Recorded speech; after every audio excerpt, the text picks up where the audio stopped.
Na aula de hoje, então, nós vamos falar um pouco sobre os recursos minerais do mar associados às províncias fisiográficas.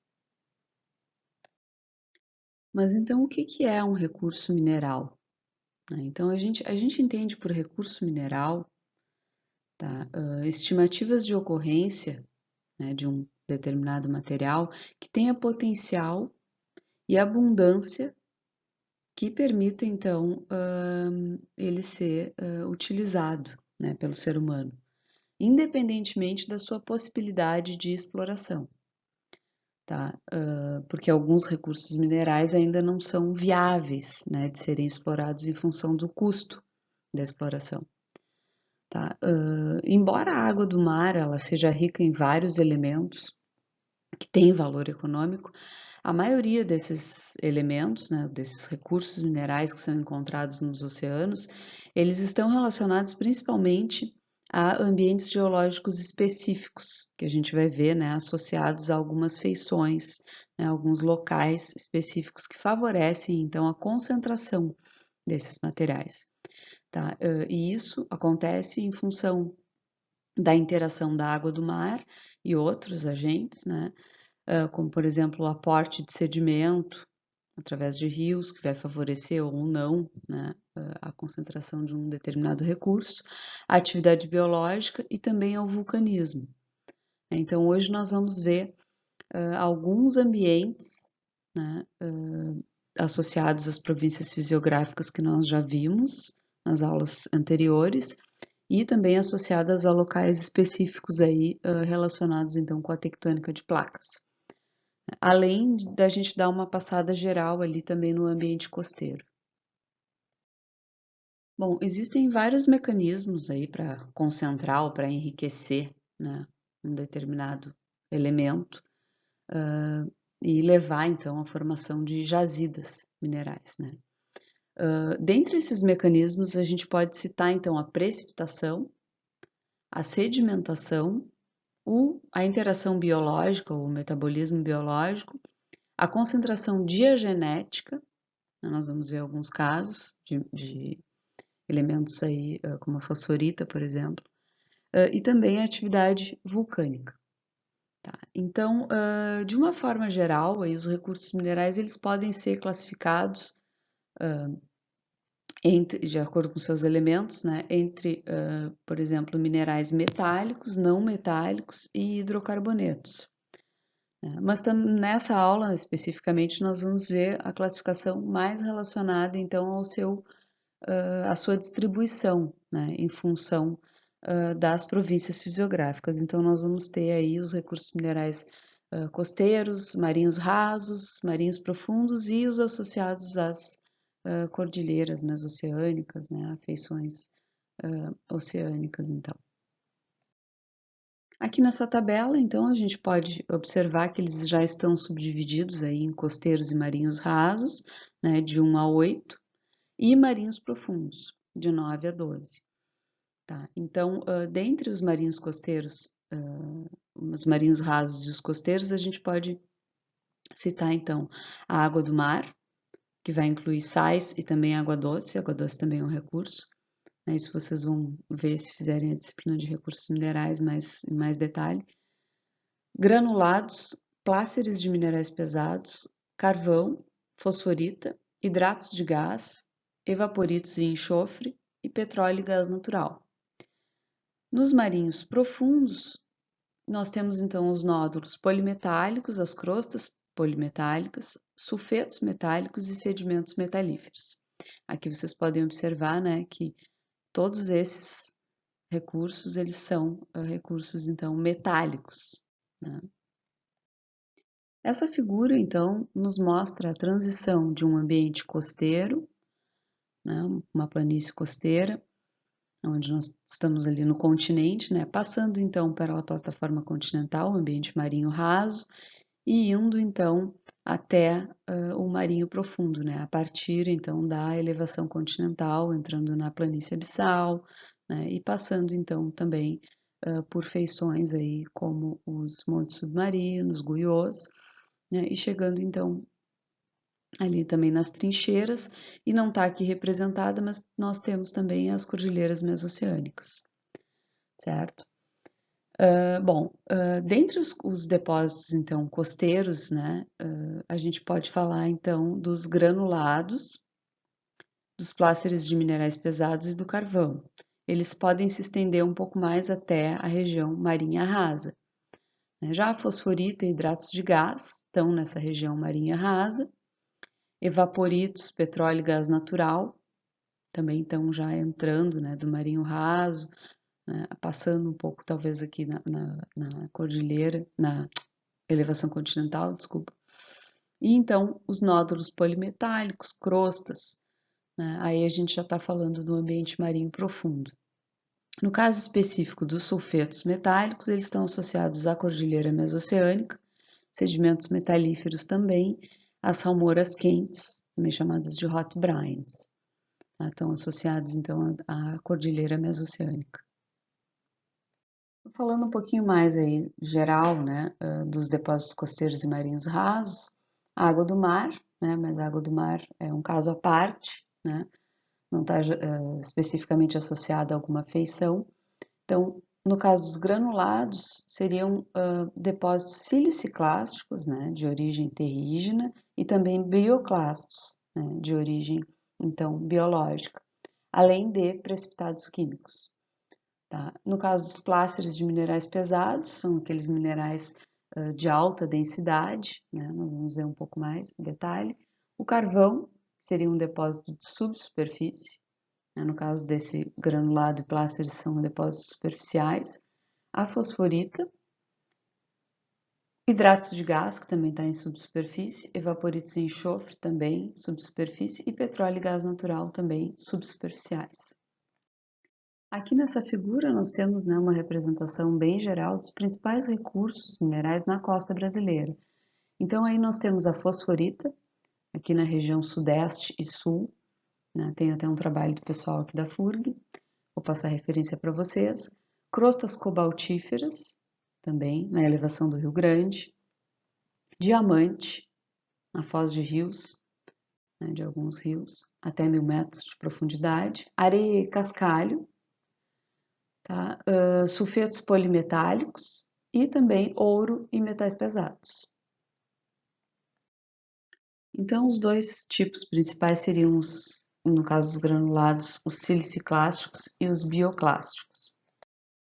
Bom, no caso dos siliciclásticos, eles têm origem que estão associadas, então, a rochas, né, próximas à região dos depósitos, ou também podem ter origem glacial.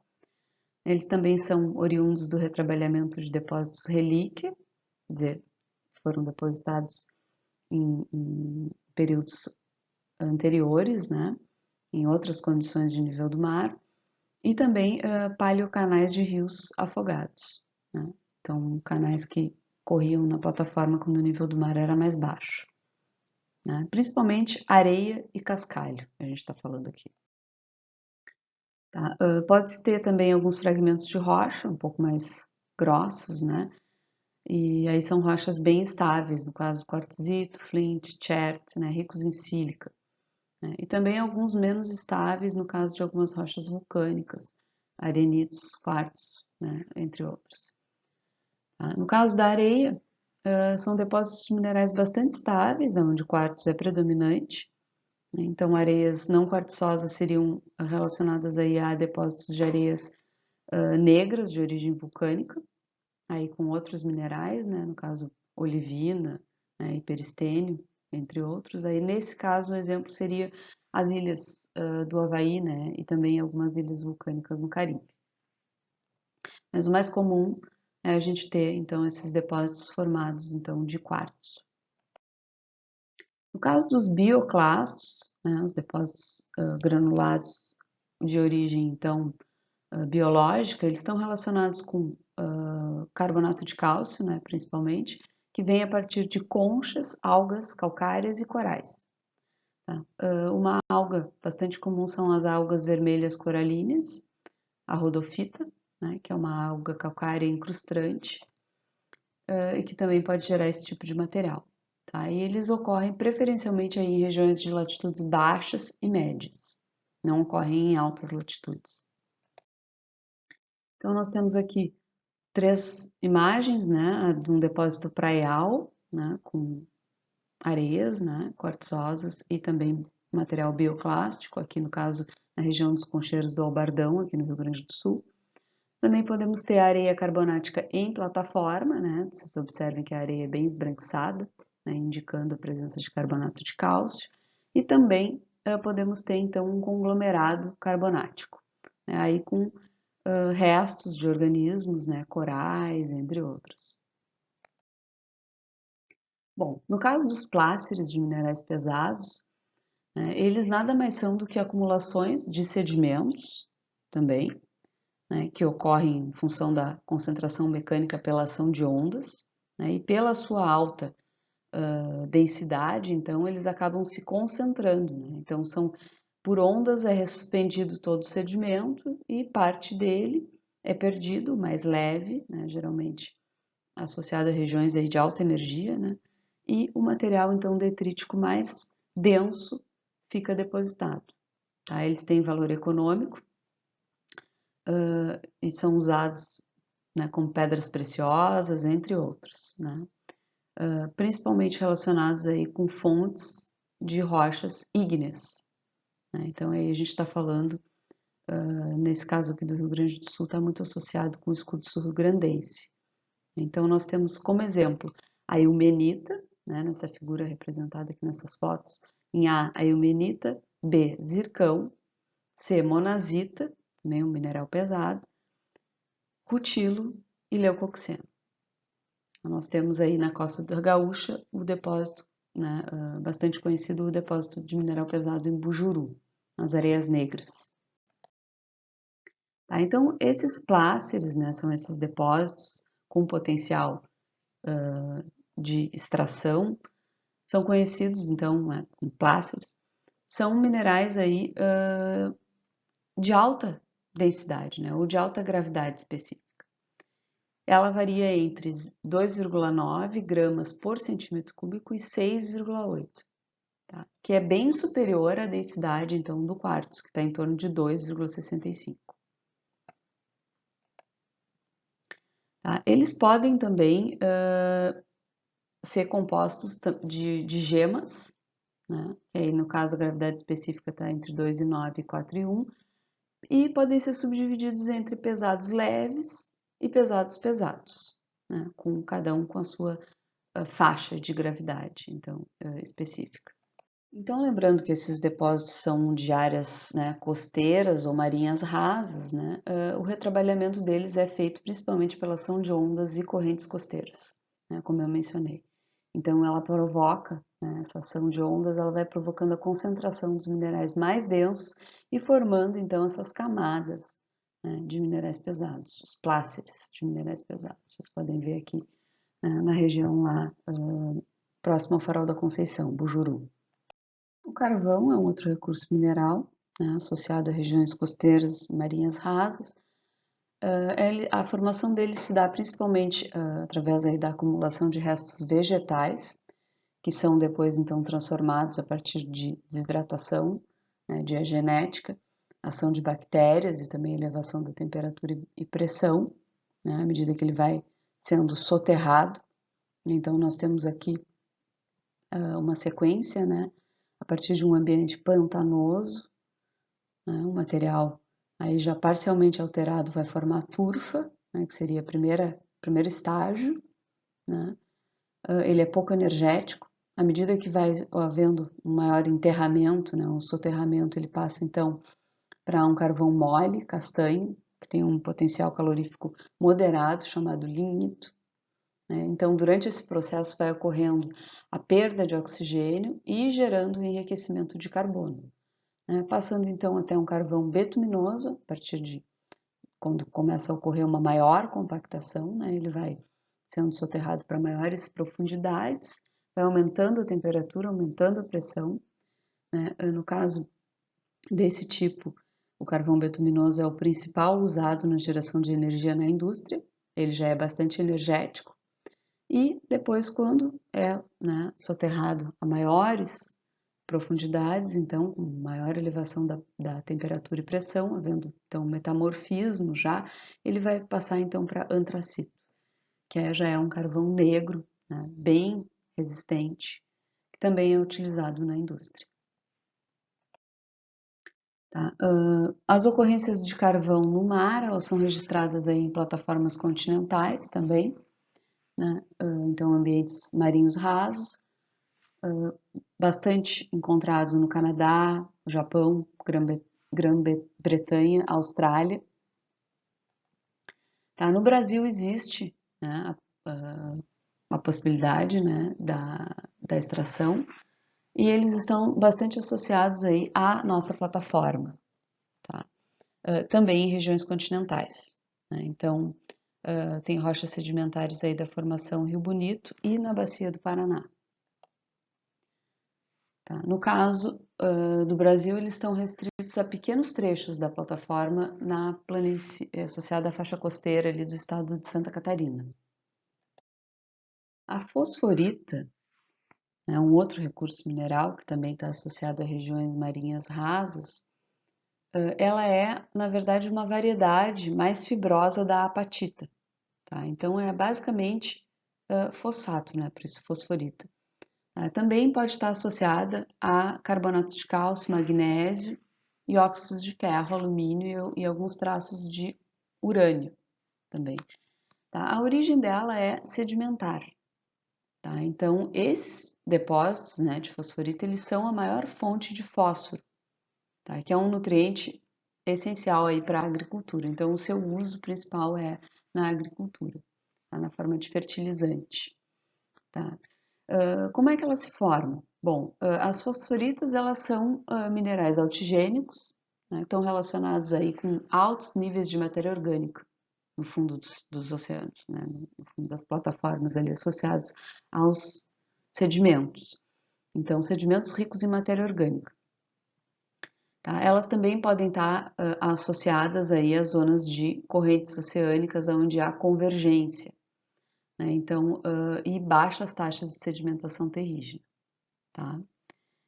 Esses minerais eles representam um grupo de recursos, né, não metálicos, que é um dos principais associados ao fundo oceânico. Tá? Tem um artigo aqui do pessoal da FURG, né, o artigo do Pinho et al. De 2011, eu coloquei o link aí para vocês, aonde eles falam então sobre os depósitos fosfáticos marinhos, né, na costa sudeste e sul do Brasil. Tá? Eles identificaram então áreas potenciais, né, de ocorrência através de dados de retroespalhamento acústico, no caso sonar, né? E sedimentos, aí no caso foram analisados também registros sedimentológicos sobre esse mapa batimétrico em 3D. Tá? Então há um grande potencial de que exista, né, esses depósitos então que possam ser futuramente extraídos. Tá? Bom, esses depósitos eles se formam lentamente, tá? São reações químicas aí que ocorrem entre substâncias dissolvidas na água, né, e depositadas no fundo oceânico. Tá? Elas ocorrem aí frequentemente na forma de pelotas ou nódulos, tá? Com diâmetros que podem variar bastante, de poucos milímetros até alguns centímetros. Ok? Bom, então, em relação à ocorrência delas no mundo, né, elas estão associadas a regiões tropicais, principalmente, tá? E ocorrem até profundidades máximas de 1.000 metros, cobrindo então a região de plataforma e talude superior, alguns bancos também marginais e bancos submarinos. Tá, elas também, como eu falei, podem ser associadas a regiões aí de convergência, né, de correntes ou ressurgência, né, regiões de alta produtividade biológica, tá? Então, nessas regiões a gente tem um grande aporte, né, de nutrientes, produção de matéria orgânica e, consequentemente, aí a formação, então, o crescimento desses grãos fosfáticos.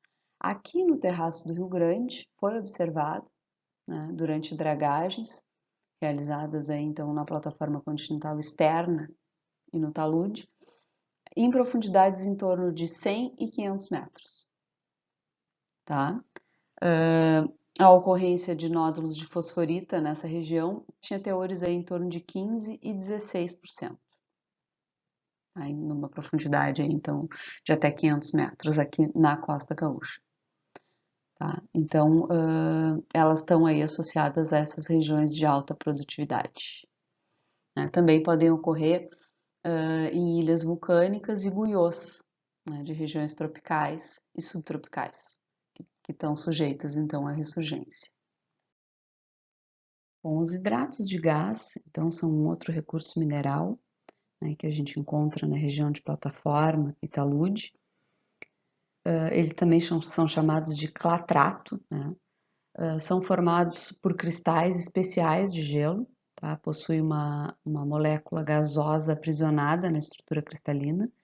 Então, por exemplo, gás metano e dióxido de carbono aprisionado, né, em água. A água, no caso, é o hospedeiro, né, e o hóspede é o gás. Entretanto, não há ligação entre o hospedeiro e o hóspede. Então, são moléculas, né, de gás que são aprisionadas em moléculas de água, tá? Associadas umas às outras aí com ligações de hidrogênio. Então, formam uma cápsula, né, de gás, metano e dióxido de carbono, podendo ter outros gases também. A estrutura deles é muito parecida com a do gelo comum. Tá? O arranjo geométrico ele tem cavidades que aprisionam então esse gás e também outros gases de baixo peso molecular.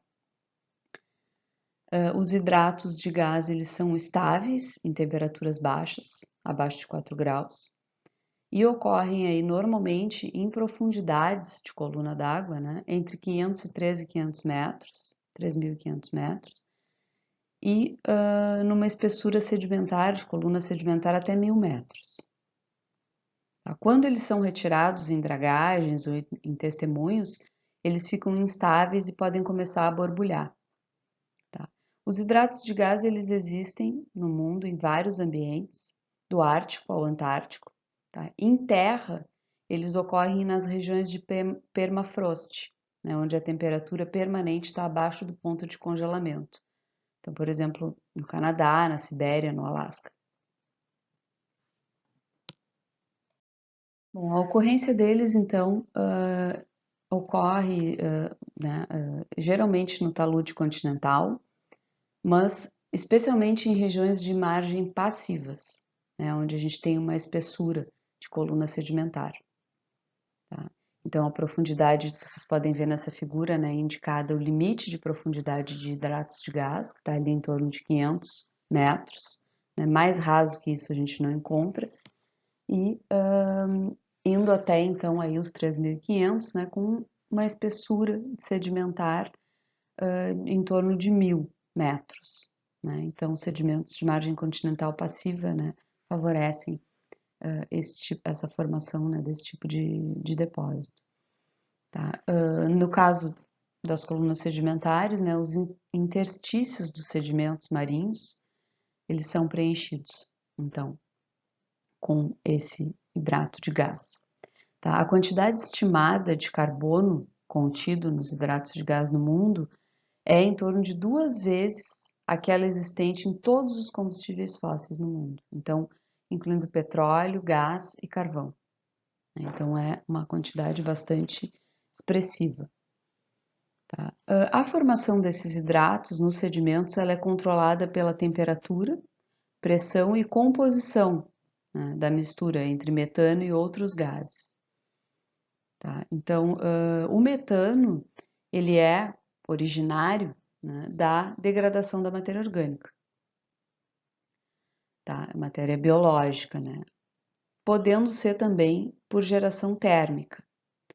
Tá? Ele é posteriormente ele pode ser transportado como gás dissolvido na água dos poros dos sedimentos ou pode também ter como fluxo de gás livre. Ele pode acender dos estratos geradores até alcançar as condições favoráveis de pressão e temperatura, quer dizer, a zona de estabilidade dos hidratos de gás. Tá? Essa zona é caracterizada por ser um ambiente anóxido, quer dizer, com pouco oxigênio, né, e saturado em gases, principalmente o metano. A detecção dos hidratos, ela é feita a partir de sondagens, né, por sísmica de reflexão também, através da identificação de refletores. Tá? No caso, a gente consegue identificar, né, a camada em função de uma zona chamada blanking, tá? Então, a reflexão nessa zona, ela é mais fraca em função da presença do gás, tá? Então, essa zona, né, de reflexão mais suave indica, então, a presença do gás metano, tá? No caso do hidrato de gás, né, podendo ser uma combinação de outros gases também. Então, nessa camada, né, na base da camada, a gente observa que tem um amortecimento, então, do sinal, como vocês podem ver aqui nessa figura. Então, além, né, do talude e elevação continental, eles também podem ocorrer em áreas de elevada taxa de sedimentação. Tá? Eles ocorrem em diversas regiões, né, ao redor do mundo, não só em regiões de águas frias e profundas. Tá? Vocês podem ver a distribuição deles ali nesse mapa, né? Então é bem ampla. Tá? América do Norte, América do Sul, América Central, né? Também na Europa e Rússia, né? Japão, diversos lugares, Nova Zelândia. Tá? Então, no caso do Golfo do México, por exemplo, eles ocorrem desde águas pouco profundas, com temperatura em torno de 20 graus, até regiões mais profundas com 2.000 metros de profundidade. Tá? Geralmente, o limite inferior para se encontrar os hidratos é o talude, tá? E a elevação continental. Então, regiões aí em torno, né, a gente falou, um limite máximo mesmo sendo em 3.500 metros, mas é mais comum encontrar até 2.500, tá? Eles também podem ser reconhecidos em furos de sondagem, tá? Mas a melhor forma é a partir dos métodos acústicos e sísmica de reflexão. A gente pode ver exemplos aí, né, de que eles existem também na bacia aqui de Pelotas, né, e também na Foz do Amazonas, que são duas regiões caracterizadas por essas elevadas taxas de sedimentação. A acumulação de evaporitos e enxofre, ela ocorre em lugares onde a evaporação de corpos de água salgada, no caso, né, mares, lagos, oceanos, leva a uma grande concentração de sais solúveis, que quando atingem então uma supersaturação, eles precipitam. No caso de margens continentais, a gente pode citar, né, no caso a margem continental passiva aqui do Atlântico, né, sempre que ocorrer, né, um mecanismo de separação de placas, né, no início da formação dos oceanos, há uma fase de restrição, né, desses corpos de água salgada, que é a situação atual do Mar Vermelho. Né? Então, na formação de um novo oceano, quando a gente tem aquela bacia restrita, ainda antes de uma abertura maior, né, para um oceano jovem, então há essa condição que favorece a deposição de sais. Né? E juntamente com esses sais também há a formação de um depósito de enxofre. Tá? Então, margens continentais, aí, né, um mecanismo de separação de placas, sempre que houver essa fase de restrição, favorece, então, essa evaporação da água do mar e a formação, então, a precipitação desses sais. Tá? Esse processo, ele ocorreu, no caso da formação, né, do Oceano Atlântico, lá no Cretáceo Inferior, né, então, entre América, Europa e África, dando início então à formação desse oceano que a gente tem hoje, já numa fase madura. A existência desses depósitos ao longo das margens continentais do Atlântico todo ele é comprovado. Tá? A gente tem, a partir de sondagens, né, essa verificação. No caso do Brasil, tá, as reservas de sal-gema, elas somam cerca de 24 milhões de toneladas. Tá? E elas estão aí concentradas nos estados do Espírito Santo, Sergipe, Alagoas, Bahia, Pernambuco e Amazônia. Tá? A maioria dessas camadas aí de sal, elas são cobertas por grandes camadas sedimentares, já, né? E o que possibilita então também a formação de depósitos de domos de sal.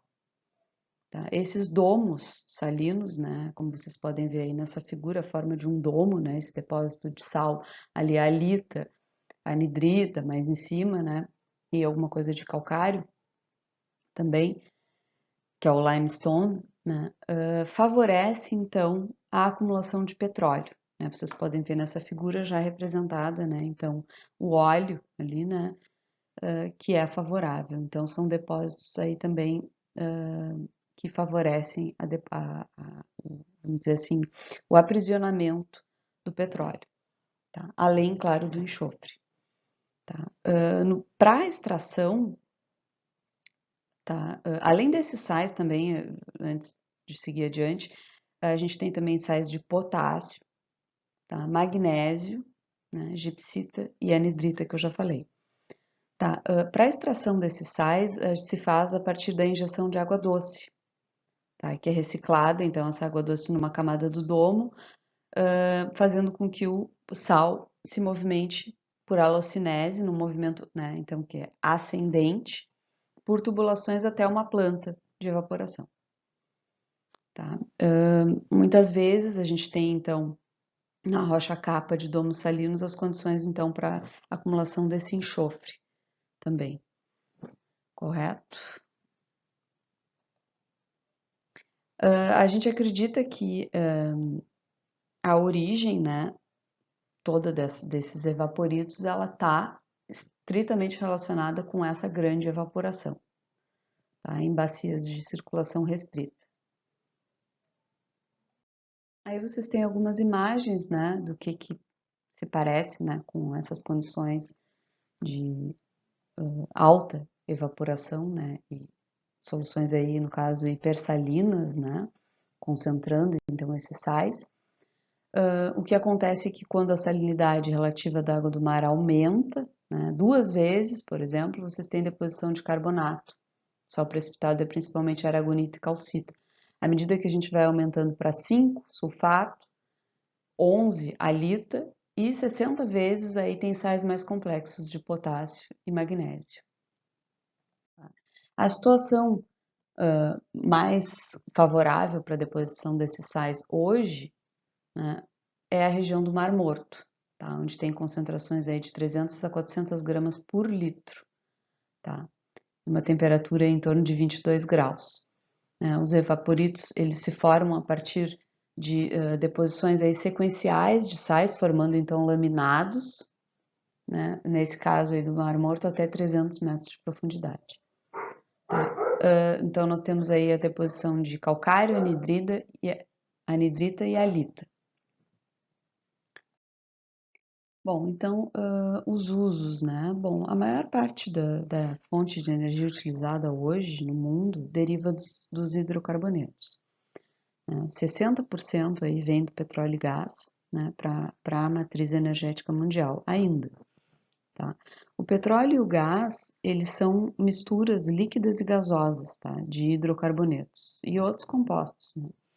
Então, eles são originados principalmente, tá, da degradação, né, da matéria orgânica de organismos marinhos, tá? Principalmente organismos plantônicos, tá? E também alguma parte continental.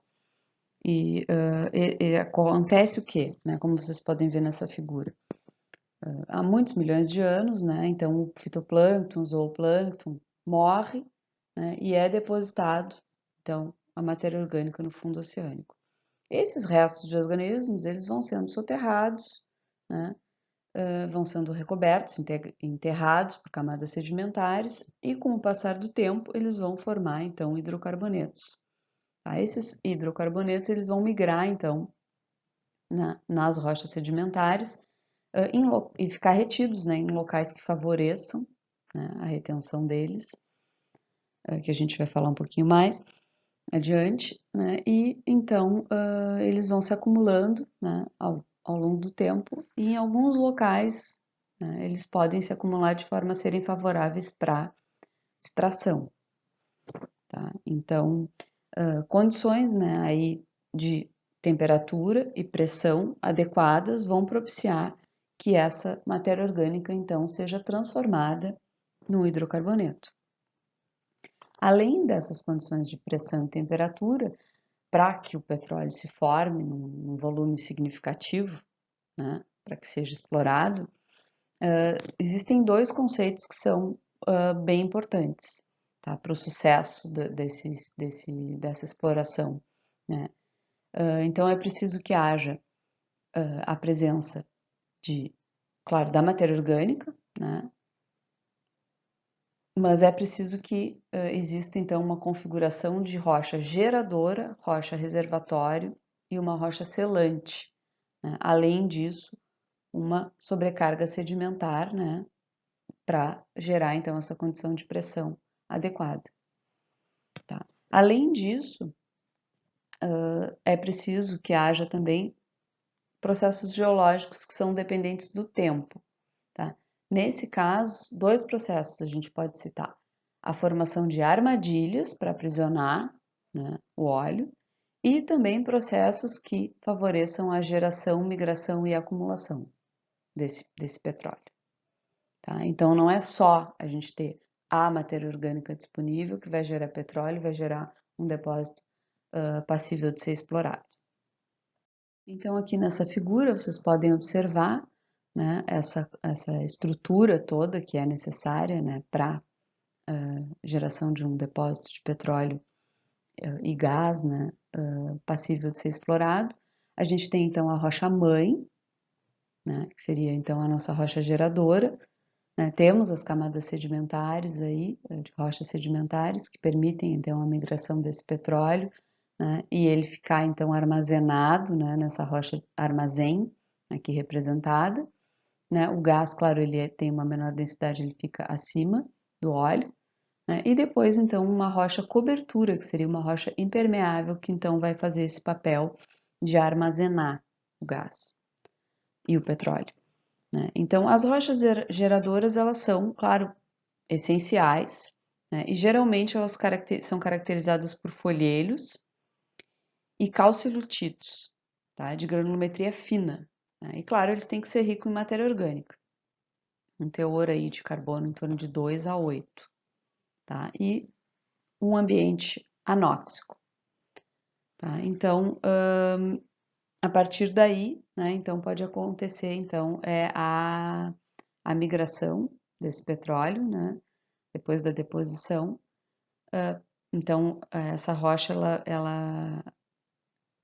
a partir de uma pressão exercida, né, por fluidos, expulsa, então, o petróleo para fora, tá, dessa rocha geradora, onde a pressão é mais baixa. Tá? Essa migração, então, da rocha geradora e a passagem para a rocha reservatório, né, é facilitado, claro, quando existem falhas, né, fraturas nas rochas, então podem funcionar aí como caminhos, né, para esse petróleo migrar. No caso da rocha reservatório, elas são constituídas principalmente de material detrítico, tá, com granulometria que pode ser de areia, seixos conglomerados, tá, tendo uma porosidade e uma permeabilidade, então, adequada para manter o petróleo ali. Né? Então, é muito comum se encontrar rochas aí calcárias, né, desde recifes até organismos, tá, compostas aí, né, então, por esse tipo de material. Tá? Uma vez que o petróleo está aí acumulado, então ele tem essa rocha selante por cima, que é necessária para que ele fique retido, né, essa armadilha. Então, entre os tipos de armadilha, a gente pode citar os domos salinos, tá? O ápice de dobras anticlinais, né? O formato, então, dessa dobra favorece a retenção.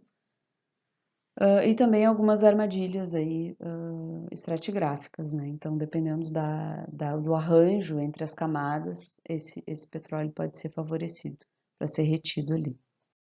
Nessas figuras, então, vocês podem observar, né, ali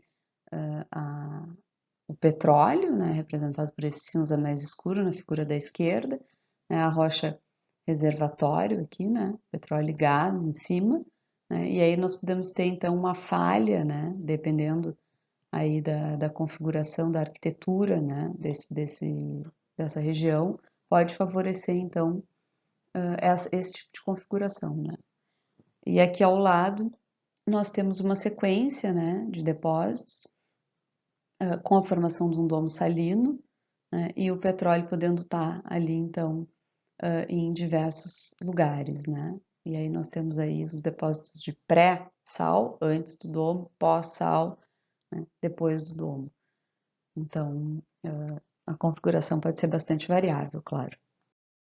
Em relação à distribuição, né, dos sistemas petrolíferos de águas profundas e ultras profundas no globo, a gente pode observar aqui nessa figura, tá? O tamanho do círculo ele é proporcional à área da reserva encontrada, né, o volume, e as áreas mais ricas são a Bacia de Campos, vocês podem observar aqui, né, na costa brasileira, o Golfo do México, ali, né, Estados Unidos, pegando América Central, e a África Ocidental. Nós temos uma grande concentração. Falando de petróleo no mar, certo? Então, a gente tem grandes concentrações. Algumas também a gente pode ver ali na região das Filipinas, né? Austrália. A formação desses depósitos de petróleo, ela está muito relacionada, claro, com o ambiente tectônico, né? A colisão entre placas continentais, né? A separação dos continentes, né? A formação de novos oceanos, né? Então, no caso, né, da margem continental brasileira, né, para a gente entender, então, a formação dessas bacias, né, sedimentares que favoreceram, então, a deposição desse petróleo, a gente precisa entender a evolução tectônica e sedimentar dessa margem, tá? E das bacias marginais, né? Então, isso é fundamental para que a gente entenda, né, o potencial mineral e a possibilidade, no caso da prospecção, né? Então, num primeiro momento, né, é preciso entender isso para identificar os locais mais favoráveis, né, onde se pode, então, encontrar petróleo em função disso, tá? Então, no caso aqui da margem brasileira, o rompimento do supercontinente Gondwana, né, como a gente já viu,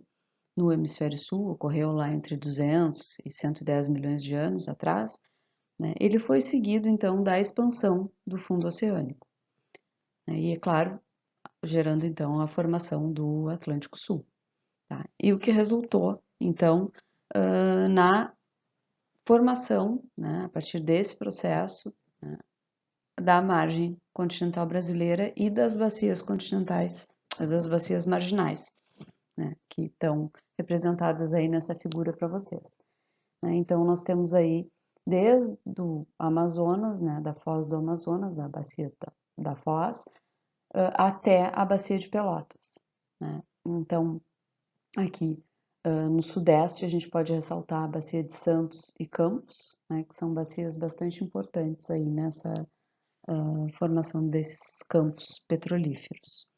Então, certo? Bom, em razão dessa evolução, né, aí esse processo todo tectono sedimentar, né, que é tectônica e sedimentação em conjunto, né, as bacias elas apresentam diferenças aí na estratigrafia, né, na arquitetura dessas camadas e diferenças estruturais também marcantes, tá? Que isso vai determinar então a dimensão e o volume dos campos petrolíferos, né, que uns podem ser maiores do que outros. e até maiores do que alguns campos encontrados em áreas continentais. Tá? Então, de acordo com essa história evolutiva, tá, as rochas dessas bacias elas podem, né, de uma forma geral, ser divididas em 3 fases. Tá? Essas 3 fases são a supersequência não marinha, a supersequência transicional e a supersequência marinha. Tá? Então, o que que é, né? Como é que se caracteriza a supersequência não marinha? Tá? Essa fase, ela foi depositada, né? São depósitos, é uma supersequência sedimentar, né? Depósitos sedimentares. Então, ela foi depositada lá na fase de ruptura, tá? Continental, quando houve, então, a formação, né, de fendas no continente, né? Na fase de rifteamento, né? Como a gente já viu. Aonde, então, originou esse tipo de depósito. Durante esse período, né, quando os continentes iniciaram a separação, então foram preenchidas aí principalmente por rochas sedimentares arenosas, argilosas e rochas ígneas vulcânicas também, porque a gente está falando de uma fase onde a tectônica é bastante ativa, né? Na supersequência transicional, tá? Aí a gente tem depósitos associados ao início já da entrada de água do mar, que era esporádica, né? Então, no início da abertura, há a formação, então, de lagos, né? Grandes lagos, e as rochas características dessa, rochas sedimentares, né? Características dessa fase, são as rochas arenosas e argilosas, que foram depois, então, sendo substituídas já ainda nessa fase por rochas carbonáticas. Então, aquelas rochas do início, né, estão na base, a fase do rifteamento, a supersequência não marinha, argila, areia, né, no caso rochas sedimentares, arenitos, argilitos, e passando então para depósitos já calcários, né, carbonáticos. No fim da deposição carbonática, então, foi associado ao início já da deposição de sal, tá? Então, nessa fase a gente tem, né, a fase da formação aí de evaporitos, né? Então, já, né, uma fase ainda restrita, de mar restrito, onde há altas taxas de evaporação, né? Então, ia preenchendo esses espaços. Na fase seguinte, que seria a sequência marinha, tá? Onde já tem a fase de deriva, né? Ou também chamada de drift, né? Quando começa a derivar, a bacia começa a se abrir, né? E já há, então, a bacia da margem continental, né? Então, nessa fase, essa bacia já se encontrava permanentemente submersa no mar e afundando, subsidindo, né? À medida que ela ia se resfriando a partir do rift, né? Se abrindo. Então, esse mecanismo proporcionou, então, a geração aí de grandes depressões, né? Que foram, então, preenchidas aí, recobertas por camadas sedimentares, já oriundas então do continente, tá bem? Então, a gente vai terminar essa parte da aula de hoje aqui e nós vamos ter uma segunda parte falando então dos depósitos de oceano profundo, dos recursos minerais, né, associados então às porções mais profundas dos oceanos e cordilheiras mesoceânicas.